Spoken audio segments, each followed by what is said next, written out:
I just wanted one night of freedom with another guy, but my husband got mad over it and did this.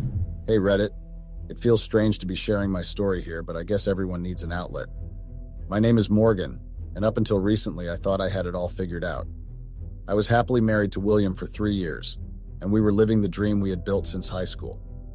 If someone had told me a few months ago that this would be my life now, I'd have honestly thought that person was lying or joking, lol. But now my nightmare has become my reality. William and I were high school sweethearts. We met in our junior year, a time when everything seemed possible and love felt like the answer to every question. He was the shy, smart guy in class, and I was the outgoing social butterfly. Somehow we clicked, and before we knew it, we were inseparable. I still remember our first date like it was yesterday. It was a warm spring afternoon, and William had mustered up the courage to ask me out. He was so nervous, stumbling over his words as he invited me to a local diner for milkshakes. I said yes without hesitation, my heart fluttering with excitement. That first date was magical. We sat in a cozy corner booth, sipping on our milkshakes and talking for hours. William was a great listener, and he made me laugh like no one else could. We talked about everything and nothing, sharing our hopes, our dreams, and our fears. As the sun began to set, we reluctantly left the diner, neither of us wanting the night to end. We walked hand in hand through the park, the world around us fading into the background as we lost ourselves in each other's company. It was then, under the starlit sky, that I knew I had found someone special. William and I were eager to spend more time together. We had quickly become each other's best friend and confidant, and our second date was just as memorable as the first. A few days after our first date, William surprised me by showing up at my doorstep with a picnic basket in hand. He had planned a romantic picnic in the park, complete with sandwiches, fruit, and my favorite chocolate chip cookies. It was such a thoughtful gesture, and I couldn't help but smile as we walked to the park hand in hand. We found a secluded spot under a large oak tree and spread out a blanket. The weather was perfect, with the sun shining brightly overhead and a gentle breeze rustling the leaves. We talked and laughed, sharing stories about our childhoods, our dreams for the future, and everything in between. As we sat there enjoying each other's company, I felt a sense of peace and contentment wash over me. It was at that moment that I knew William was someone special, someone I wanted to spend the rest of my life with. After we finished our picnic, we took a stroll through the park, exploring the winding paths and enjoying the beauty of nature. We came across a pond with a small dock, and William suggested we sit and watch the sunset. It was a perfect end to a perfect day, and as we sat there, watching the sky turn shades of orange and pink, I felt grateful to have William by my side. Our second date solidified our bond, and from that day on, we were inseparable. By our third date, I was really starting to fall for William. We had been friends for a while, and I always felt a spark between us, but I never imagined it would turn into something more. As we sat in the cozy little cafe sipping our coffees, William looked at me with those kind eyes of his and asked me to be his girlfriend. I was taken aback, but in the best way possible. I could see the sincerity in his eyes, and I knew that I wanted to be with him too. I said yes, of course, and we spent the rest of the day walking around the city, hand in hand, feeling like we were on top of the world. From that moment on, everything felt different. I felt different. It was like all the pieces of my life were finally falling into place.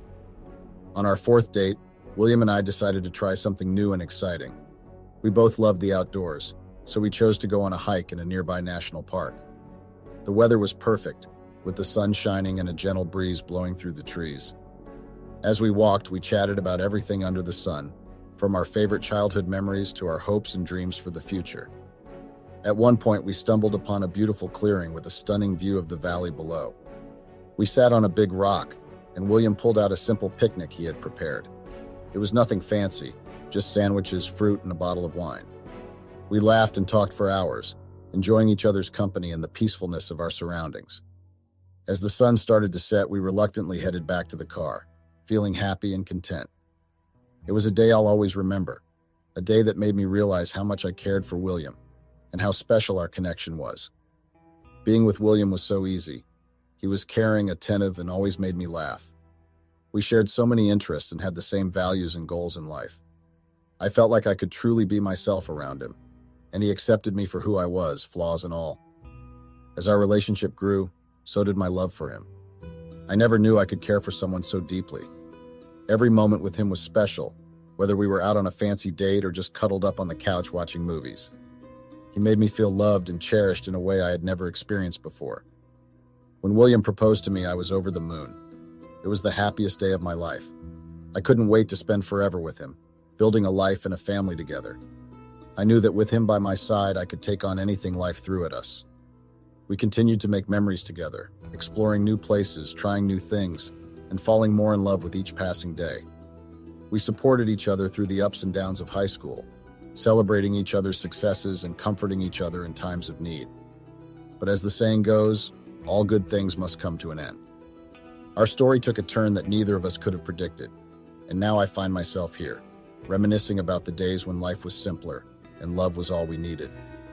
Looking back, I can't help but smile at how far we've come. From that first date to now, our love has only grown stronger. William is my rock, my best friend, and my soulmate. I'm so grateful to have him in my life, and I can't wait to see what the future holds for us. Our love story continued through college. We both attended the same university, studying hard during the week and enjoying each other's company on the weekends. We had plans, big plans. We talked about our future, about getting married, about starting a family. It all seemed so perfect, so certain. After college, we both landed jobs in our respective fields. William found success as a programmer, his skills in high demand in the tech industry. I found a job at a local company, nothing glamorous, but it paid the bills. We moved into a cozy little apartment, filled it with our dreams and aspirations, and settled into our new life together. Life was good. We were happy, or so I thought. Looking back now, I realized that maybe I was too caught up in my own world to see the cracks forming in our relationship.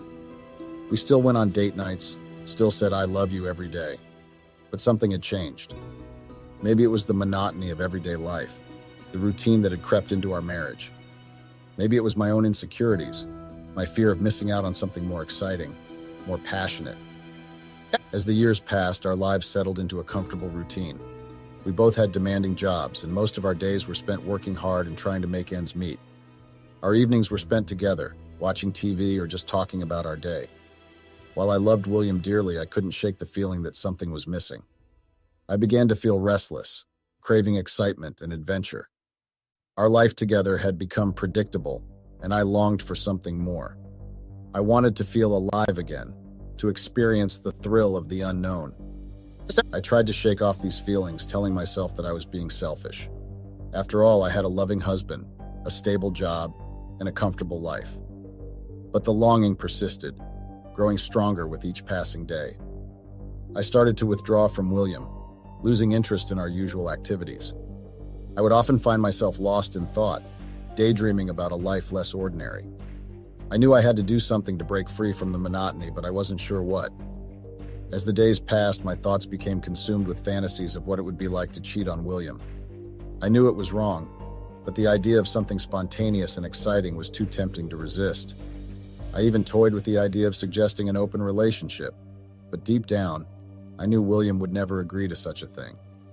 I yearned for a taste of the forbidden, something to break up the monotony of our day-to-day life. The thought of being with someone else, even just for a moment, filled me with a sense of exhilaration I hadn't felt in years. I knew I was playing with fire, but I couldn't help myself. The thrill of the unknown called to me, whispering promises of excitement and passion.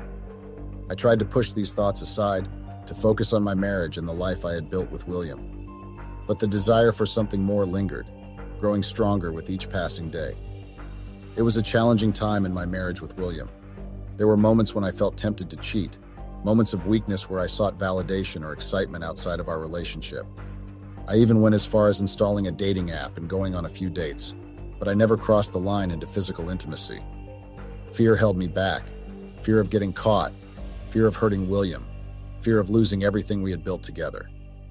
I remember the anxiety that consumed me, the constant worry that someone would recognize me, or that my actions would somehow find their way back to William. It was a dark period where I felt lost and unsure of myself. I sought solace in the anonymity of new clubs, where I could pretend to be single and flirt with strangers. But when things started to escalate, I always pulled back, paralyzed by fear. I realize now that these actions were a symptom of a deeper issue within myself. I was seeking something outside of our relationship to fill a void. Now I know deep down that nothing can replace what I had with William. As time went on, I found myself growing further and further apart from William. Despite his efforts to spice things up, to inject some excitement into our lives, I couldn't shake the feeling of boredom that had settled over me like a heavy fog. William tried his best. He really did. He planned spontaneous date nights, surprised me with thoughtful gifts, and even suggested we try new things in the bedroom. But no matter what he did, I still felt like something was missing. I knew he was trying to overcompensate, to make up for the fact that I was feeling restless and unsatisfied. But no matter how hard he tried, I couldn't shake the feeling that our life together had become dull and predictable. I really did feel guilty for feeling that way. William was a wonderful husband, kind, loving, and always there for me. But despite his efforts, then I couldn't help but feel like there was something missing in our relationship. As the weeks turned into months, my feelings of boredom and restlessness only grew stronger. I knew deep down that it was my fault.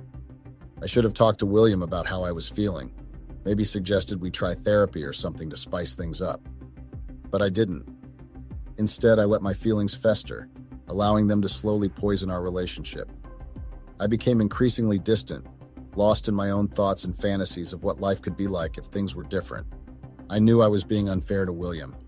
He didn't deserve to be treated this way. He was a good man, a loving husband, and he deserved better than what I was giving him. But I couldn't seem to help myself.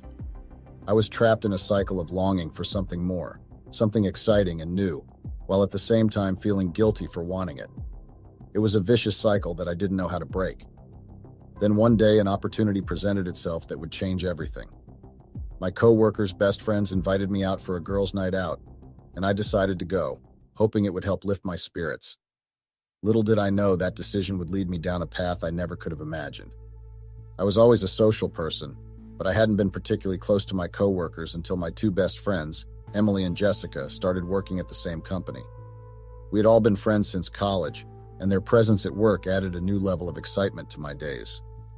Work, which had previously been just another mundane part of my routine, now became more enjoyable. As the weekend approached, Emily and Jessica suggested a girls' night out with our other close friends from college and high school. I eagerly agreed, feeling the need for a break from the monotony of my daily life. I hadn't gone out with my friends in a while, and the prospect of a fun night out lifted my spirits. I shared the plan with William, who understood my need for some time away and encouraged me to go and have a good time. When the weekend approached, I was thrilled at the prospect of a night out with my friends. It had been ages since we had done something together. I put more effort into my outfit than usual, wanting to feel special for the occasion. We started our evening with street food, enjoying each other's company and reminiscing about our high school days and about where everyone had ended up. Then we moved on to a local pub, where we indulged in drinks and laughter. As the night progressed, I noticed a man across the room who caught my eye. He was handsome, and there was something intriguing about him. We exchanged smiles, and I felt a rush of excitement. My friends encouraged me to approach him, even though I hesitated at first, knowing I was married. They dismissed my concerns, saying it was just a girls' night out, and that I deserved to have some fun. They also said that there were no rules on a girls' night out. Feeling strengthened by their support, I walked over to him. We struck up a conversation, and he introduced himself as Vincent. He was charming and easy to talk to, and soon we were laughing and enjoying each other's company. Vincent joined our group, and we continued to have a great time together. As the evening wore on and the drinks flowed, we all started getting bolder and bolder. I found myself drawn to Vincent, and we started making out, and in that moment, I felt a thrill I hadn't experienced in a long time. The idea of doing something spontaneous and exciting appealed to me, and I let myself get swept up in the moment. Vincent suggested we go back to his apartment, and without much hesitation, I agreed. My friend cheered me on and encouraged me and even said they would help cover me if needed. I should have known that was a lie. When I look back, I deeply regret the choices I made that night. Under the influence of alcohol, I let my guard down and ended up making a mistake that would change everything. I went back to Vincent's apartment, and in a moment of weakness, I cheated on my husband. We had sex, and for a while, I allowed myself to forget about everything else. We even watched a movie together, and in that moment, it felt like I was single again, with no responsibilities or worries. I was so caught up in the moment that I forgot to send a text to my husband, letting him know I wouldn't be coming home and that I would be staying with a friend. It was a selfish act, driven by the desire for excitement and spontaneity. but one that I would come to deeply regret. The next morning, reality hit me like a ton of bricks. I had done something terribly wrong. I had cheated on my husband. The guilt, disgust, and despair overwhelmed me. I gathered my things and left Vincent's apartment feeling ashamed and broken. As I made my way home, a wave of anxiety washed over me. How could I face my husband after what I had done? When I arrived home, my husband expressed surprise that I hadn't called or texted him the night before, as I had promised. I lied, telling him I had stayed with a friend because I was too drunk to drive. He seemed to buy my story and asked about my night. I lied again, saying it was great and that I had missed him and our friends. The guilt of lying to him weighed heavily on me, but I was too confused and scared to tell him the truth. I felt trapped, unsure whether to confess and risk losing him or keep quiet and hope it would all go away. In the end, I chose to bury the truth, hoping to move on and pretend it never happened. I tried to carry on with life as usual, but the guilt weighed heavily on me, especially when my husband was so loving and kind to me. Returning to work, I noticed my friends acting a bit strange, but I chalked it up to the embarrassing antics of the night before. With everything on my mind, I didn't dwell on it too much. However, as I reflected on my friends' behavior, I began to see red flags. What kind of friends would encourage me to cheat on my husband? I started to question their loyalty and the influence they had on me. The guilt and shame of my actions began to consume me, and I realized that living a lie was very hard. It felt like I was caught between a rock and a hard place. I didn't want to lie to my husband, but I also didn't want to lose him. So I tried to carry on with the guilt, hoping it would eventually fade away. I started being extremely kind to him, trying to overcompensate for my actions. However, it seemed like the more I tried, the more distant he became. No matter how much I tried to be close to him, I couldn't shake the feeling that he was slipping away. I no longer felt that thirst and hunger for spontaneity like I did before. It was as if my life had returned to normal, and the excitement I once craved had dissipated. My friends, who had been so close to me before, now seemed distant, as if they were keeping something from me. Even my husband, who I tried so hard to be close to, was distant. No matter how much I tried to shake things up, to inject some excitement back into my life, he only grew more and more distant. I found myself longing for the days when everything was new and exciting. I missed the thrill of trying something new, of stepping out of my comfort zone. But now, everything felt stale and repetitive. I tried to talk to my friends about it, to recapture some of that old magic, but they didn't seem interested. It was as if they had moved on, leaving me behind. My relationship with my husband suffered the most. We used to be so close, but now there was a distance between us that I couldn't seem to bridge. I tried to be more affectionate, more attentive, but it seemed like nothing I did could bring us back together. He was always busy with work or with his own thoughts, and I felt like I was losing him. I started to question everything. Had I made a mistake? Was I destined to live a life of mediocrity, always longing for something more but never quite reaching it? I knew I had to do something, but I didn't know what. My life had become a cycle of work, home, sleep, repeat, and I felt trapped in it. I missed my husband. I missed our close bond, but I couldn't figure out what was bothering him. I tried to bury the guilt, to pretend like it never happened, but the truth has a way of coming out. One night, a few weeks ago, my husband surprised me by making a reservation at a restaurant. He said he felt that things had been a little rigid between us lately, and that he thought going out would help us reconnect. I was excited because it had been a while since we had done something like that together. I had work that day, so I told him I would come back from work, and then we could go out for dinner. When I got to work that day, there were some red flags that I should have noticed, but I was too caught up in my routine to pay attention. My friends, who had been distant with me, approached me and started chatting during lunchtime. We talked for a while and they asked me about my husband. I told them he was fine and they seemed surprised. They asked me if we were still together, and I asked them what they meant by that. They said nothing and that they were just genuinely asking. I felt like that was a bit weird, but I didn't think much of it. Work finished up as usual. I clocked off and I went home. We got ready for dinner and then we went out. We got to the restaurant, ordered our food, and it was a little awkward between us at first. But we soon eased into conversation and started talking more freely. We talked about how we had been so busy these past few weeks, and how we had been distant with each other. We talked about a lot of stuff, and then at one point my husband asked me if I had anything to tell him. Looking back now, I realized that was his way of giving me a chance to come clean. But at that moment, I didn't have the courage. I hesitated, then told him no. I didn't have anything to tell him. He seemed okay with that, a little surprised and hurt perhaps, but we continued on with our dinner. We paid the check, left a generous tip, and then started heading home. However, when we got into the car to drive back home, my husband reached into a compartment in the car and brought out some papers. He handed them to me, and when I looked at them, I realized they were divorce papers. My heart sank and I felt a wave of emotions wash over me. I was horrified and my hands started trembling as I stared at the divorce papers in disbelief. Why was this happening? The only explanation that came to mind was the fact that I cheated. But how had he found out? As I looked at my husband, his once cheerful expression was now replaced by a mix of hurt and betrayal. I knew he had discovered my secret. He had found out about my infidelity, and he was crushed. He said he couldn't understand how I could betray him like that, how I could throw away everything we had built together. He explained that he had a video, and my heart sank as he played it on his phone. There, clear as day, was footage of me kissing the stranger from the bar. The realization hit me like a ton of bricks. My friends had betrayed me. Those same friends who had seemed so supportive and curious about my night out had recorded my indiscretion and sent it to my husband. I then understood why they approached me during lunch. I couldn't comprehend their betrayal. Why would they do this to me? When had they even recorded me? I wasn't so drunk that night as to not be able to pay attention to my surroundings.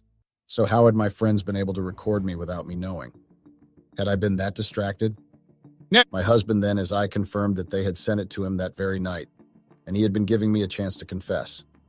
He said he waited and gave me time, but I just clamped up and never admitted it. He said he had decided to end our marriage. I felt numb, the weight of my actions crashing down on me. I had destroyed my marriage, hurt the person I loved most in the world, all for a fleeting moment of excitement. My husband said that he was angry, he was betrayed, but that one thing he was not was cruel. He told me that he would give me 10 minutes to get my things out of his house. He said that he had sent a message to my brother before we went out for dinner to come over and help me get my things, and that he had already sent over the video to my parents and siblings and explained everything. He said that my brother would most likely have already been waiting for us at the house, or would arrive in a matter of minutes by the time we would reach the house. It was as if it was all a joke. It was as if everything was just glossing over me. I didn't even know how to react. I cried and begged, but my husband wouldn't even bother listening to me. He just told me to be quiet and let him drive. When we got to the house, he told me that my 10 minutes started now. My brother hadn't arrived yet, so he said he would send a text to my brother to confirm where he was, and that in the meantime I could arrange my stuff and put them out on the porch. He was quite serious about this, and I knew there would be no talking to him now or trying to convince him to not kick me out. On checking my phone, I realized that my parents and even my siblings had all sent me messages ranging from "what the heck" to "I'm very disappointed in you." They were all horrified and disappointed. My parents told me to not even dare bug my husband and to just pack my stuff and come back to the house, that they would help me talk to my husband. That actually made me feel a little relieved. I packed and arranged my stuff on the porch, and in a matter of minutes, my brother was there. My husband didn't even bother coming out. He just shut the door in my face. I had to go back to my parents' house with my brother. Staying at my parents' house was challenging. They tried their best to be supportive, as did my siblings. Despite their anger at what I had done, they encouraged me to give my husband time to calm down, suggesting he might take me back since I had never cheated on him before. Commuting from my parents' house to work became my new routine because my husband hadn't allowed me to take the car when I left his house. He had bought the car, so I understood his decision. Additionally, he had cleared out our joint account, leaving me with practically nothing. While the money was his, this sudden lack of financial independence hit me hard, highlighting how much I depended on him. Unfortunately, bad news spreads faster than good news, and soon everyone at work knew that my husband had kicked me out of the house. It was during this time that I saw the true nature of my so-called friends. They were heartless, mocking my situation with indirect comments, making an already difficult time even more unbearable. About a week after moving back in with my parents, I decided to resign from my job. Before leaving, however, I reported the situation to the Human Resources Office, HRO. I didn't have high hopes that they could intervene, considering the whole thing happened outside of work hours and the comments my friends made were indirect ones, but I felt compelled to speak up before resigning. To my surprise, my boss was understanding of my situation. Instead of the usual 2-week notice, he allowed me to leave immediately. This gesture of empathy was a small comfort during this challenging time. Now, back at my parents' house without a job, I felt a deep sense of sadness and uncertainty. At times, I even feared sinking into depression. My husband had made sure I didn't forget to take the divorce papers, but I refused to sign them. My parents advised me to hold off, as there was a chance my husband might reconsider. Despite his silence, I held on to hope that we could work things out. Seeking a fresh start, I began searching for remote job opportunities. The idea of working from home appealed to me, as I was honestly tired of socializing after the whole betrayal shit my so-called friends pulled on me. If only I hadn't gone out with them that fateful night, perhaps none of this wouldn't have happened. During this time, my mother-in-law reached out to me. She was really disappointed in what I had done, but I was desperate, so I lied to her, saying I was drunk when that happened and wouldn't have cheated if I was sober. She seemed to kind of get it. She said she would help me talk to my husband, which gave me some hope. I thought maybe the pressure from my husband's mom and my parents might make him change his mind. A few weeks later, my parents decided it was time to intervene. My mother-in-law couldn't come, but she said she would message my husband and try to persuade him to forgive me. We went to my husband's house hoping to talk things out. He hadn't been communicating with any of us and had even blocked us, but we were banking on the fact that he was a programmer, and so he majorly worked from home. Thankfully, he was there, and he let us in. He offered us drinks, which seemed like a good sign, but he still didn't want to reconcile. My parents tried to talk to him about forgiveness and how what I did was wrong. He listened, but he made it clear that forgiving me wasn't something he was considering. He said even if he did forgive me, he could never forget what happened, and that it might be better for us to separate. He insisted that the best thing I could do was to sign the divorce papers to make things easier for both of us. He told me that no matter how I felt, cheating was inexcusable, and every action had consequences. I was devastated. I started crying, hoping my tears would move him, but he seemed unmoved. He expressed disappointment that I had involved his mom, saying it made him question his relationship with her. He also pointed out that I wasn't so drunk that I didn't know what I was doing, and he thought it was foolish of me not to notice my friends recording the incident. Before we left, he reiterated that signing the divorce papers would be the best thing for both of us to move on. It was a moment of clarity and like a wake-up call for me, a realization that hit me like a ton of bricks. I had to let William go. I had caused him immense pain, and there was no way to undo the damage I had done. The only path forward was to sign those divorce papers and accept the consequences of my actions. As I was about to leave with my parents, I mustered up the courage to apologize to William. I promised him that I would sign the papers and send them over. His surprise at my sudden change in attitude was palpable, but there was also a sense of relief in his demeanor. He thanked me, and as I walked away, I felt a weight lift off my shoulders.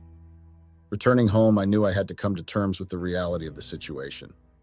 William was not going to take me back, and clinging to false hope would only prolong our pain.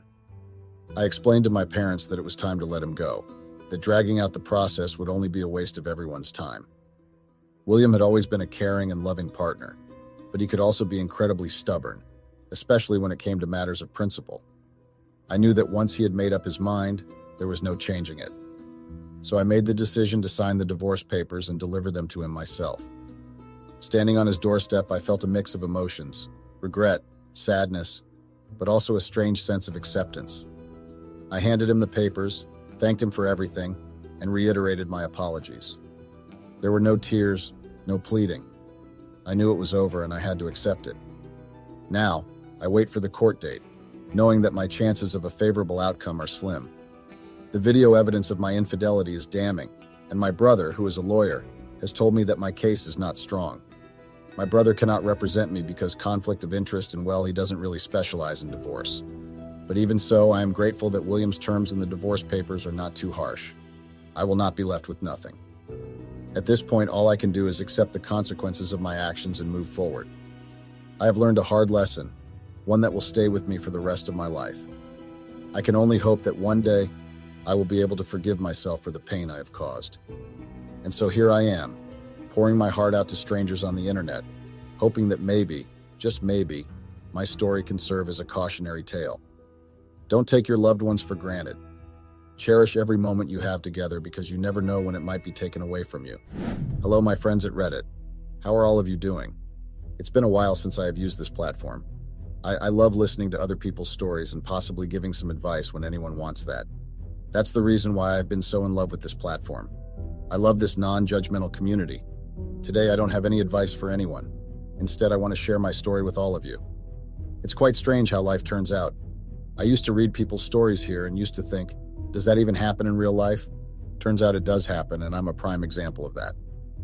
Well, anyway, here's the tea, guys. I'm 26 years old and my name is Molly. I'm a married woman. My husband is the same age as me and goes by the name Trevor. I've known Trevor since we were in college together. We got married around 2 years back. We both were young and thought that we had found the love of our life. My husband owns a security company and the business pays pretty well. We were financially quite solid. Trevor told me that it's up to me whether I want to work or not. I told him that I cannot sit idle and need something to do. That's why I became a freelance writer.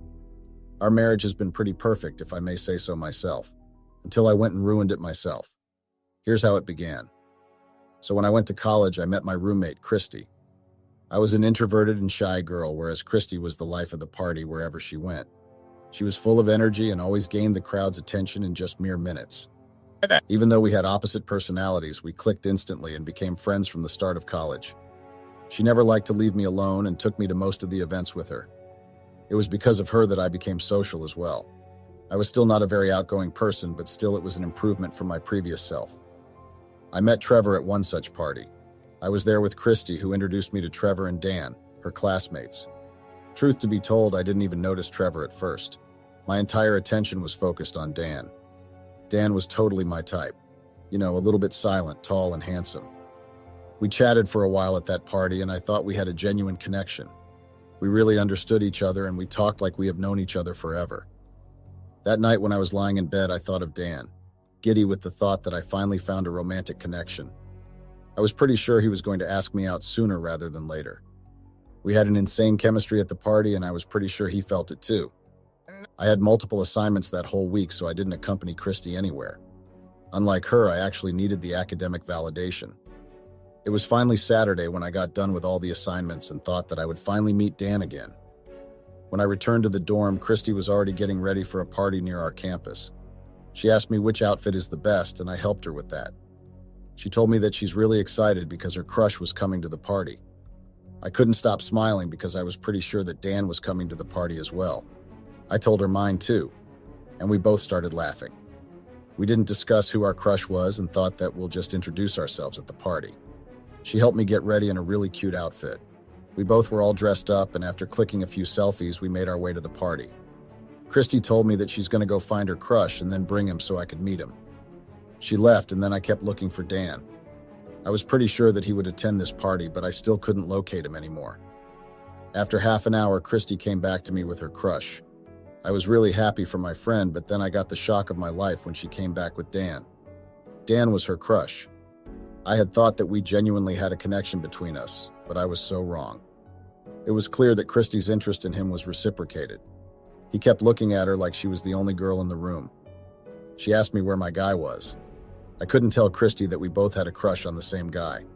I was not that type of girl who would fight with her friend over a guy. So I just shrugged and told her that he hadn't come. She pouted but quickly let it go. Since Dan and I were already introduced, we didn't need that. We all talked for a bit, and then I excused myself and went to get a drink. It was then where I met Trevor. I had already let go Dan. We didn't have much going on anyways. We only met once. It was easier to forget about him. Trevor was kind and friendly to me. We talked a lot that night. I had a few drinks, so he also offered to drop me back to my dorm since Christy has already left with Dan. I felt like a fool for thinking that Dan was interested in me. He was just talking to me out of politeness because he was interested in my best friend. I didn't want to feel like a fool, so I just decided that it's best to forget about him and move on. Trevor was quite nice to me. When he dropped me at my dorm, I told him thank you and kissed him on the cheek. He asked for my number and we started texting after that. We texted quite a lot after that and soon got in a relationship after a few dates. While this was going on in my life, Christy and Dan also got serious with each other. Few times Christy suggested that we go on a double date, but I was just not interested. I didn't think that meeting Dan was a good idea, but Christy was quite adamant about it. We finally went to that double date. Even though I was happy with Trevor, I couldn't shake away the crush I felt for Dan. I still felt drawn to him. If he asked me something, I would get shy. I didn't like feeling that way. Who the hell has a crush on their best friend's boyfriend? I started avoiding Christy and Dan. Trevor didn't seem to mind it at all. Even though me and Christy were still friends, we weren't stuck to the hip then. Time passed by and we all graduated college. I'd forgotten about Dan and was happy in life with Trevor. We loved each other and he kept me happy. When he proposed to me to marry him, it was an instant yes. Life was going pretty well. Our marriage life was nothing but a bliss until it all fell apart. After college, both Christy and Dan had gotten a good corporate job. They got married soon after us. We even attended their wedding. The crush I had on Dan felt silly. I still found him good looking, but the crush felt so ancient I moved on from it. After college, everyone got busy in their life and we rarely met. But around a year ago, everything changed. Me and Trevor got into a huge ass fight.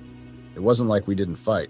We used to have our disagreements, but this fight was like nothing like the fights we used to have. So what really happened was that I felt that my husband was hiding something from me. His behavior had changed. He started coming home really late, and he started taking calls where I couldn't hear him. It was very different from his usual behavior. I felt it was really shady that my husband was hiding something from me. This continued on for weeks, but one day when I finally had enough of this, I confronted him and asked him what the hell was going on. He acted like I was overreacting and that there were no changes in his behavior. This annoyed me even more. I told him to cut the nonsense and be honest with me. He straight up denied everything and told me that I was making a fuss out of nothing. We kept screaming at each other. I told him that if he was cheating on me, he should tell me clearly. He got mad that I thought so low of him. When I asked him to see his phone, he kept on saying that he cannot give it to me. I was so sure that he was cheating on me. I even told him that he should leave me if he has to cheat on me. We both were really mad at each other. It was the biggest fight of our relationship. I couldn't stay in the same place as him, so I went out. I needed a drink, so I went to this bar. I just wanted to drink martini and swallow all my hurt and anger, but turned out the universe had plans for me. While I was having my drink in silence, I heard someone calling my name. This guy came to my side and just stood there. When I looked up at him, it was none other than Dan. Yeah, it was the same guy from college. He was surprised to see me there. He asked me what I'm doing at a bar so late at night. I told him that I just needed a drink. He asked where Trevor was. I told him we got in a fight. I was already a bit tipsy by then, so when he mentioned Trevor, I got a little emotional and had tears in my eyes. Dan didn't fail to notice that. He sat down by my side and started talking to me. He was trying to comfort me with random conversation and lame jokes, and I was grateful for that. I got more drunk while talking to him. We talked for a good time. I asked him what's going on with him. He told me that he had come to the bar with some client and was leaving when he saw me there. I asked him where Christy was. He told me that she is out of town for work and wouldn't be back to town for quite a few days. I listened to him talking and laughing, and it felt like my crush was coming to life again. He was just so gorgeous. I might have been a bit too drunk because I lost all my filters. We were talking about college parties when he mentioned that we also met at one such party. I told him I remember. I got a crush on him that day. He almost spilled his drink when I said that. I realized what I said, but it was too late to take it back. It took him a moment to process everything. He then shocked me even more when he told me that he had a crush on me too. He told me that he really liked me and was smitten by me at that party. I couldn't believe him. This guy liked me too. We could have been something.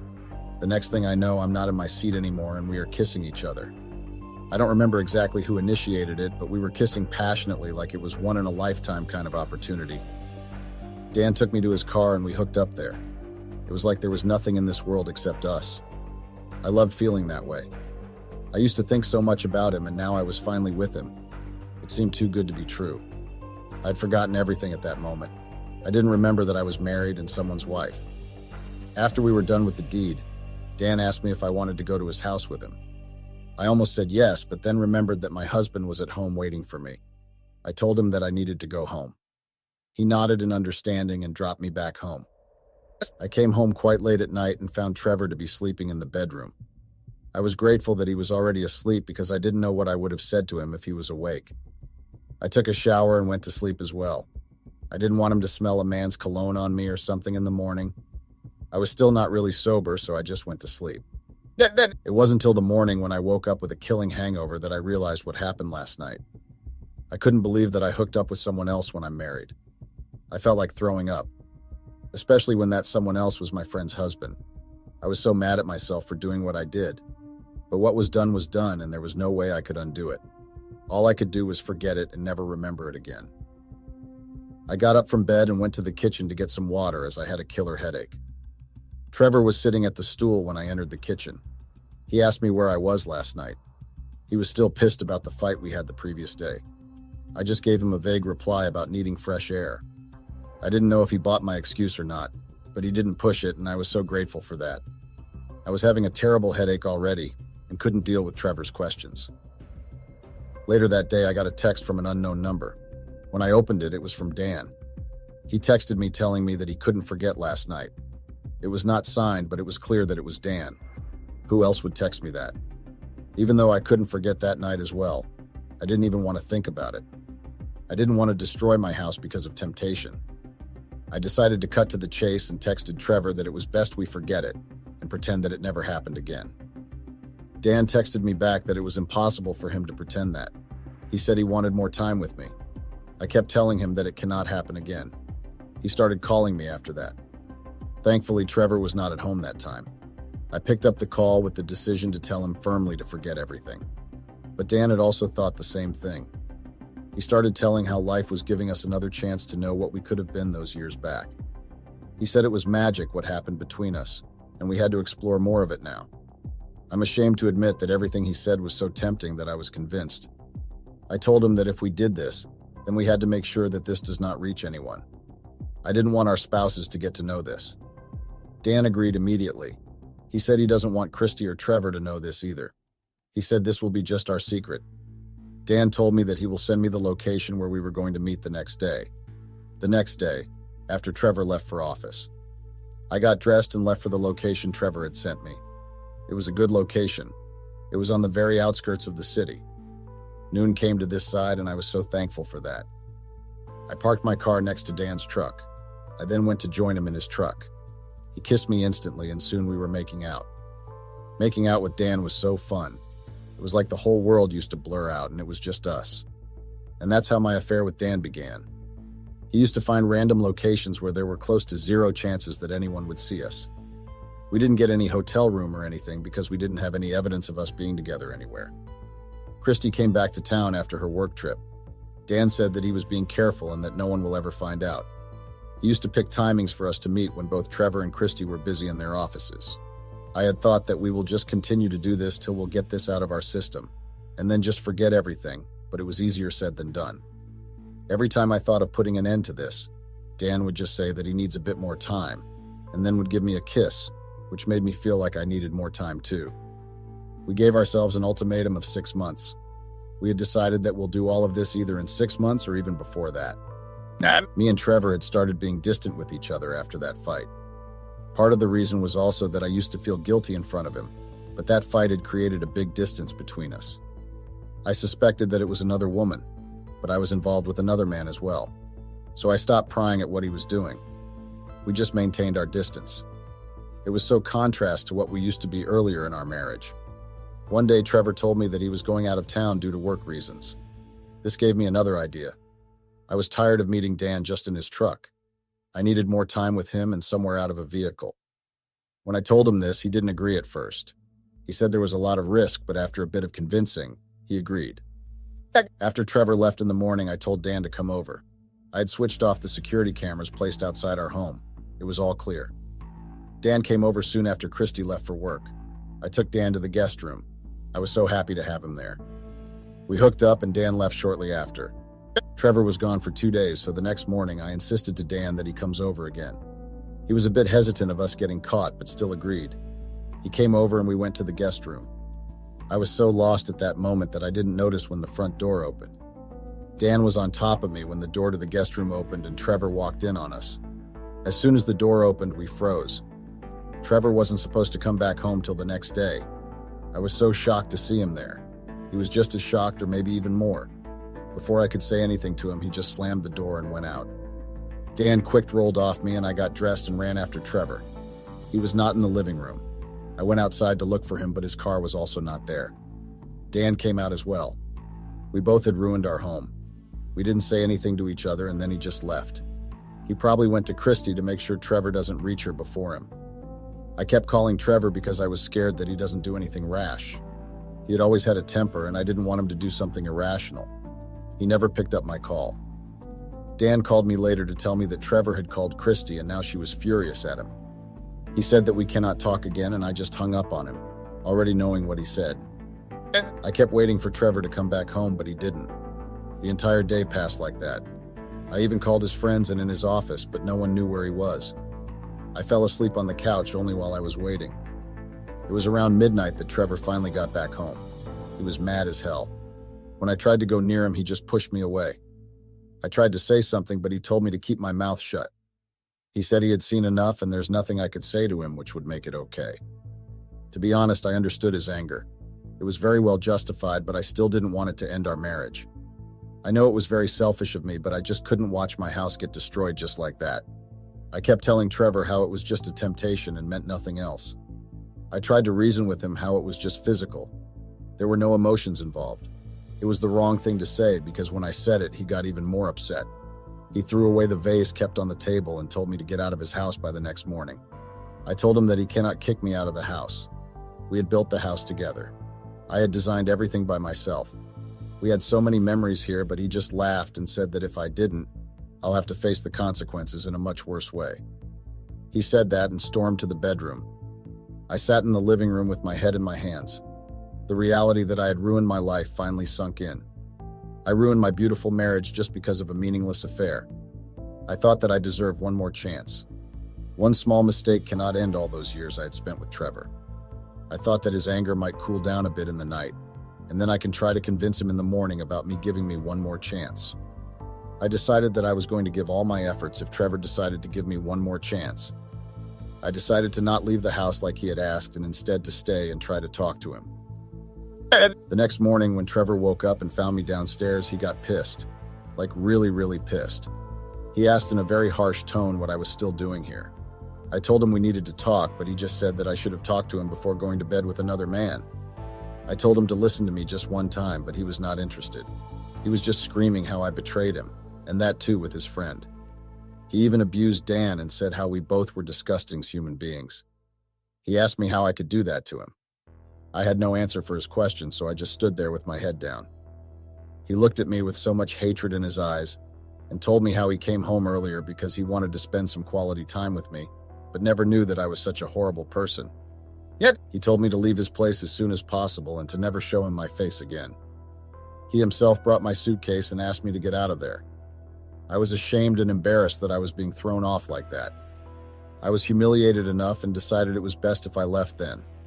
I thought that maybe staying time apart will give him some perspective and he'll forgive me. I left the house and went to stay at my sister's place in the same town. She was really mad at me that I cheated on my husband, but because she was my only sibling, she had to come to my rescue.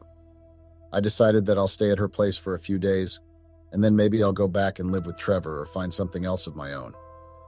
I kept texting Trevor, hoping for a reply or something, but I didn't hear even a peep from him. He used to see my texts but never respond. A few days passed like this and I was already a mess. I missed Trevor. My mind kept going back to the time when we were together and happy. It seemed like such a long time ago. I was genuinely regretting what I had done. I thought I was in my lowest phase of my life. I had lost my husband and my home. I didn't think anything much worse could have happened, but I was turned wrong. It had been 2 weeks since I went to a coffee shop to get a coffee. I was sitting in the coffee shop when a strange man came and sat in front of me. I was quite shocked as to what was happening when he called me by my name and said hello. He gave me a smile which really creeped me out. I asked him how he knew me. He didn't reply to my question. He told me that he is from a bank. I had never heard of that bank. Yeah. He said they have been trying to contact me for a week, but I never gave them any reply. I didn't understand why these people wanted to contact me. I didn't have a bank account in their name. I asked him what he wanted to talk about. He brought out an envelope and told me that he wanted to give this to me. He said they went to my mentioned address, but they were told I don't live there anymore. I was still confused as to what the hell this guy was talking about. I opened the envelope and found a credit card bill in my name. It listed so many expenses that I got a whiplash. The total amount was $50,000. I told this guy that it was a mistake, and they must be looking for someone else because it cannot be me. I told him that I didn't have a bank account in their bank. He looked at me like I was kidding. He said he was not mistaken and showed me my bank details. There was an account in my name with all my IDs. IDs I didn't bring with me and were still at home with Trevor. The bank guy continued telling me that they would have emailed me or texted me a message, but the email address was not in use anymore, and the phone number given wasn't in service anymore either. I was baffled with everything that was happening. How can I get a debt of $50,000 without even spending anything? I told him that I'll get back to him. He told me that I had a month to pay the entire amount. He just wanted to deliver the bill in person. I knew I wanted answers, and the only person who could give them to me was Trevor. I called a cab and went to the house. Trevor was not there, and the main gate was locked up. I had to find him somehow, so I went to his office, but he wasn't even there. I asked everyone where he was, but no one really knew. I kept calling Trevor, but he didn't pick up. It was almost evening, so I went back to my sister's place. I took out my laptop and researched more about the bank. Turns out it was one of those banks where you can easily open an account with basic documents. I went through their policies and saw that they were very strict with their policies about debt, just like most banks.